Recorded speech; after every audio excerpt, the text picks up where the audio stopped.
अंतिम संस्कार अंतिम पिंडदान नहीं, बल्कि शरीर के जलने के क्रिया के बाद आत्मा अपने कर्मों के आधार पर अगला जन्म लेती है या मोक्ष प्राप्त करती है। हिंदू धर्म के अनुसार आत्मा अमर, अजय और अविनाशी है और पूर्व जन्म के चक्र से गुजरती है जब तक कि वह सभी संस्कारिक बंधनों से मुक्त होकर परमात्मा में विलीन नहीं हो जाती।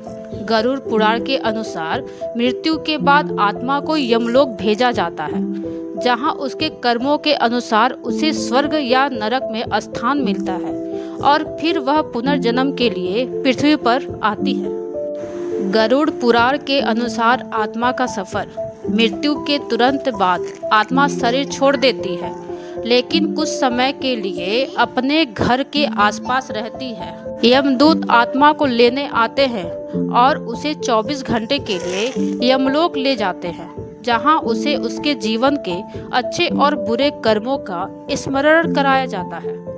आत्मा को फिर वापस पृथ्वी पर छोड़ जाता है और वह 13 दिनों के लिए अपने घर पर रहती है। इसके बाद वह यमलोक की यात्रा करती है, जहां यमराज उसके कर्मों के आधार पर उसका निर्णय करते हैं। पूर्व जन्म अच्छे कर्मों वाली पुण्यात्मा स्वर्गलोक जाती है, जबकि बुरे कर्मों वाले पापी आत्माओं को नरक में सजा मिलती है और फिर वे निम्न योनि में जन्म लेती हैं। मोक्ष प्राप्त करने वाली आत्माएं संसार के बंधनों से मुक्त होकर परमात्मा में विलीन हो जाती है। यदि किसी व्यक्ति के कर्म अधूरे रह जाते हैं तो उसकी आत्मा अगले जन्म में एक नए शरीर में प्रवेश करती है।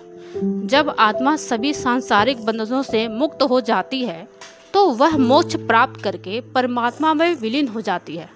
यह ध्यान रखना महत्वपूर्ण है कि यह हिंदू धर्म की मान्यताओं और शास्त्रों पर आधारित है, जैसे कि गरुड़ पुराण और श्री भगवत गीता।